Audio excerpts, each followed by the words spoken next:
child. That is Laura. This is He Said, She Said. Laura, how's it going? Excellently. How are you doing? That's good. We took a week off last week, so we're back at it today. And we've got a little interesting topic to talk about. And this kind of all stems from an article that I wrote last week called Infidelity by Degrees. Yeah. And it really started, I came across a couple of articles last week of two women who were really taking differing opinions on this question. Is it cheating if you think about it? Now, that's an interesting question to ask because in our society and in culture in general, it's not. You know, we really do not define the concept of infidelity, cheating on a spouse or a partner or significant other unless it becomes the physical. All right? What happens inside of our heads is fine. What stays inside of our heads. I mean, we can simply use that logic. We use that logic to justify all kinds of thoughts, right? So obviously there was two schools of thought, right?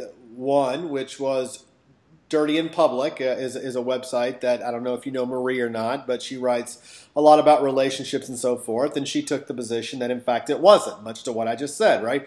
You know, we can't always control our thoughts. We can't always go what happens in our heads. And then the other website was Single Diva. I think that's how she's spelled. I hope I don't butcher it. Single Dating Diva, I believe is what she was called.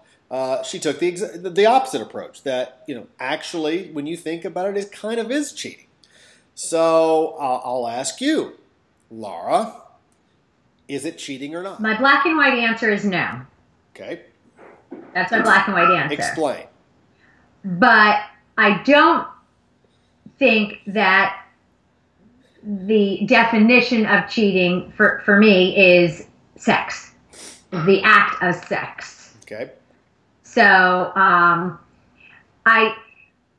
so for me, I'll explain that I think fantasy and thought and eroticism is, to me, not a measure of cheating. That's fantasy and eroticism and what about pornography? You know, pornography is a funny thing. Have I seen porn? Have I watched porn? Yes. Do I watch porn regularly? No. I mean, I think it's been 6 years since I saw porn. I never turn to it. I don't look to it. It's like whatever. So okay, we'll just use a real. Do I think that porn is cheating? No. Okay. Not in the way that I'm just describing it. Okay. I think porn can be detrimental. I think there's people that are addicted to porn, that there are issues that can destroy a relationship. There's no question about that. I've seen it happen. If you define cheating merely as the physical, okay, which most people do, if you're going to make that the common denominator, you're going to have to change the definition of what relationships are. You have no choice but to. Because otherwise, you're comparing apples and oranges. All right? Any action, Laura, any action at all starts with a thought. Something pops into our head. Once that thought comes into our head, it's left up to us as individuals to either sow the seeds of that, nurture that thought, continue to begin to dwell upon it, and eventually take it down to the course of action. Or we take the thought, which we can't always control, we Barney Fife it, we cut it off, that's ridiculous thought, and then we go about our day. Okay? So, if you take a look at it from that perspective, it's kind of difficult to make the argument that infidelity only encompasses the physical with someone else. And I know we talk about the concept of emotional infidelity, and there's clearly, you know, scientific proof of that, okay? But even then, though, right? Even then, there's a lot of people that don't see it that way either. It's only the physical. So I think to those individuals who say, you know what, as long as he doesn't have sex with anyone, or as long as she doesn't have sex, I don't care what she does. Well, then you need to redefine what your relationship is about with that person. And if it's going to be a purely physical relationship, then you have automatically nullified everything that makes commitment and marriage and romantic relationships special. The fantasy, the emotion, the mental aspect of it, right? The mental and spiritual aspect of it. You just completely squash all of it. I think there's a role for fantasy and eroticism, but then I think there's things like texting relationships and emotional relationships, and we're just friends kinds of relationships, which clearly would fall into the bigger sphere of infidelity. Infidelity is no longer just about sleeping with somebody else. So where do you draw the line? Where's the line drawn? You know, I think this is a really complex situation, a complex conversation, actually, because for anyone that's been in a long-term relationship, right? You've been you're in something long-term. If you're alive as a person, if you're vibrant and alive as a man or a woman, there's every possibility that there will be someone that comes into your life one way or the other. Just because they show up, work, a parent of your kid, of your kid's friends, whatever it might be, that will intrigue you and possibly attract you. It's probable if you're with someone. Absolutely. Okay, that's just the way, that's the honest truth of what happens. The question becomes, where are you as a person and in your life and in your relationship? How are you showing up in that relationship will determine whether or not that becomes infidelity. When that conversation, that started as, a school mom and a school dad or whatever, and it begins to veer off, right, into very dark waters, right?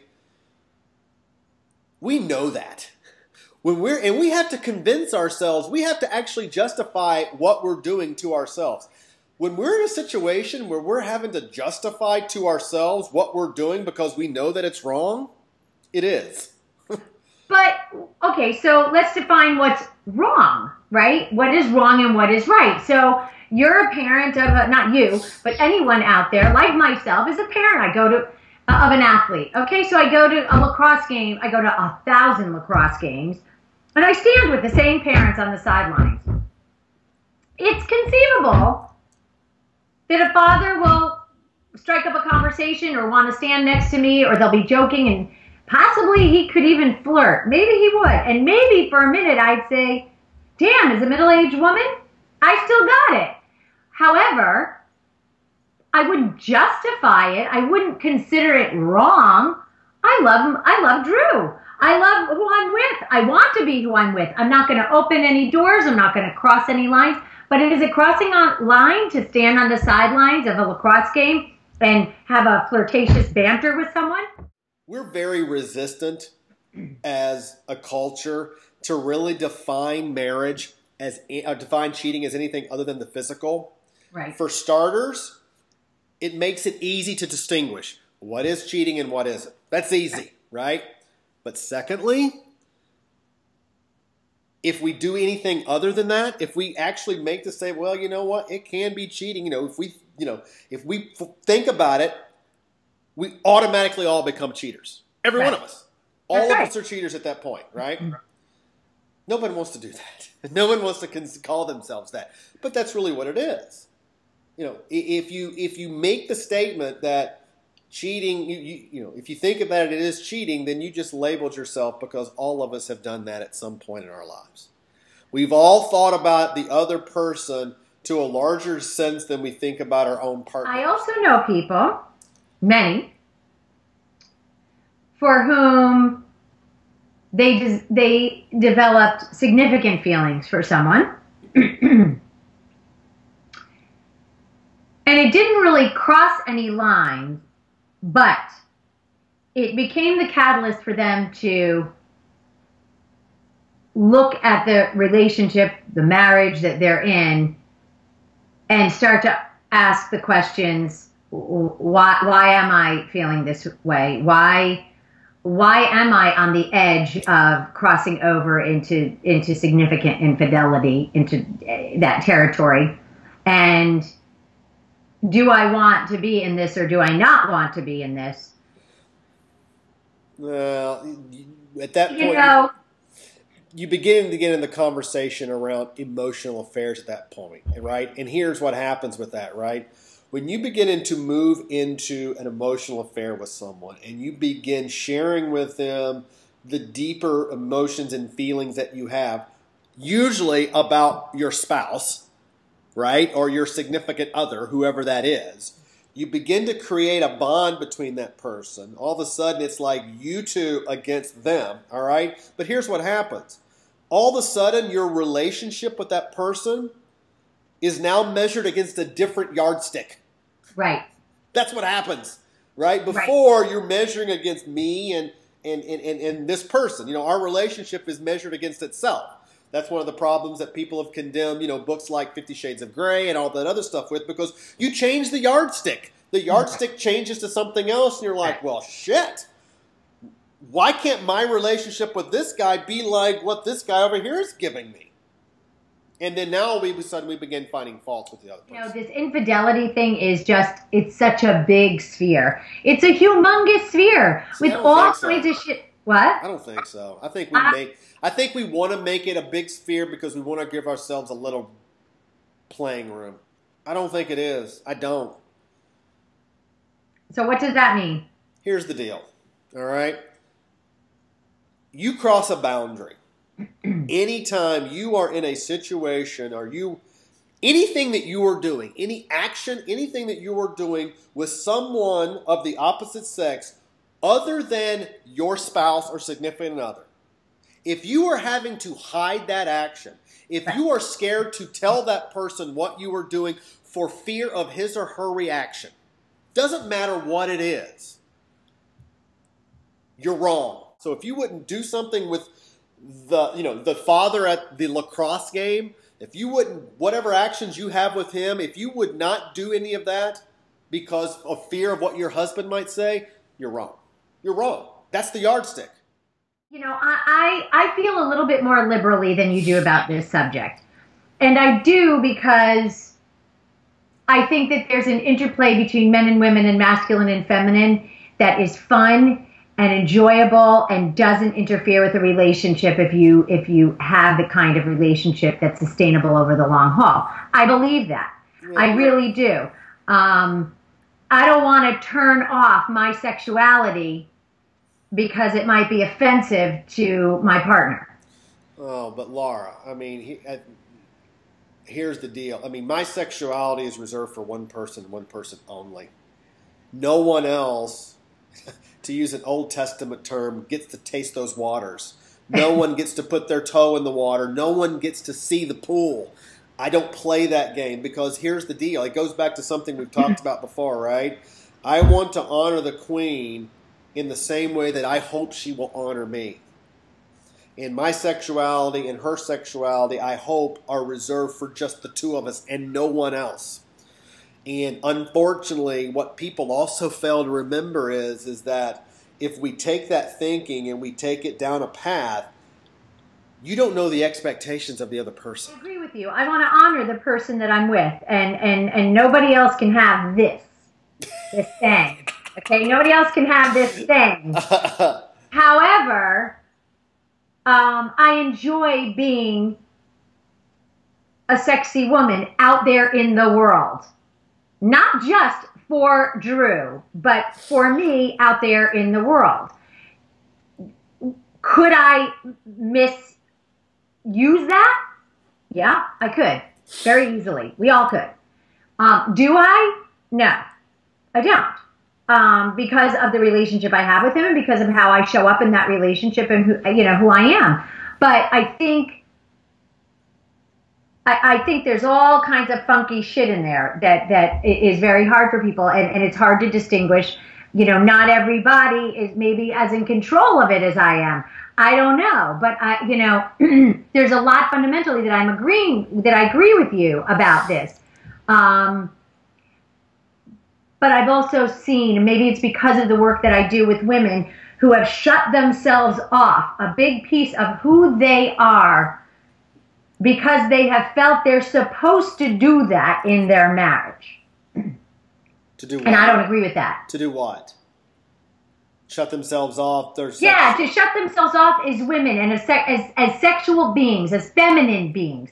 And then maybe the word sexual is too sexified. Right. But and I'm not a believer in that, and I'm not an advocate for that. I'm an advocate that a woman should walk fully in her feminine, sensual self, but choose someone to share it with exclusively. In a relationship with someone else, and I do believe this, and you may reach through the screen and punch me in the mouth. If you're in a relationship, a committed relationship, marriage with someone else, the way that you do manage your femininity speaks volumes about your relationship. I agree 100%. There's an appropriate use of it and an inappropriate use of it. Right. There is. There just is. And it takes, it actually takes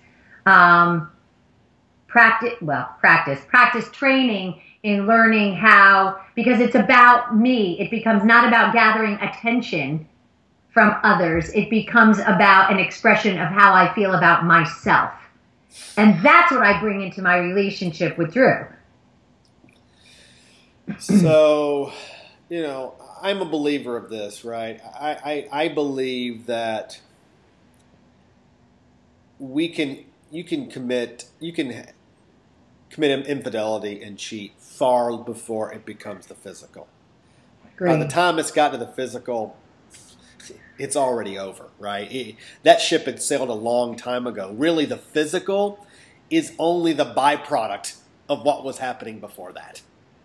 In a relationship, right? The man that obsesses over pornography, who pats himself on the back that he's a really good husband because he doesn't cheat on his wife, you're lying to yourself, pal. You're cheating on her. Because you're pouring the passions that you should be pouring into her into pixels on a computer screen. And absolutely. I'm sorry. I agree. I agree with you. I do agree with you. Yeah. And so I do believe that it can become cheating when you think about it. And I do also recognize that indicts every single one of us, right? Which means, and I think that we can use that to our advantage, because it means that we should, to say this once again, and I'm like a broken record, create boundaries, making sure that we understand what those are, and then being vigilant in sticking to them, right? And not letting some sort of emotional catastrophe in the relationship throw us off the deep end, because we're just, we're so upset, and we have these established boundaries and we know what we should be doing and what we shouldn't. And then secondly, you got to factor in the other person in the relationship. And when we're doing something, you got to ask yourself, would I do this in front of him or her? Would I do what I'm doing now in front of my husband or my wife? And if the answer to that is no, or you start to get this pain in your stomach, like, ooh, I don't know, then stop. Right. Turn around and take your ass home. Final thoughts. Be aware of what you're doing and why. Be aware of what you're doing and why. So I would say this, right? So being aware, I think this falls in line with that. Listen, if you know it's wrong, if you think it's wrong, it is. It's wrong, all right? And stop it now before it becomes even worse, all right? Nothing, no physical action ever happened unless it began with a thought. And the thought moves into an idea. And the idea becomes a feeling. And then once it gets to feelings, it's just put a fork in it and it's done. Laura, have a good week. We'll talk to you soon.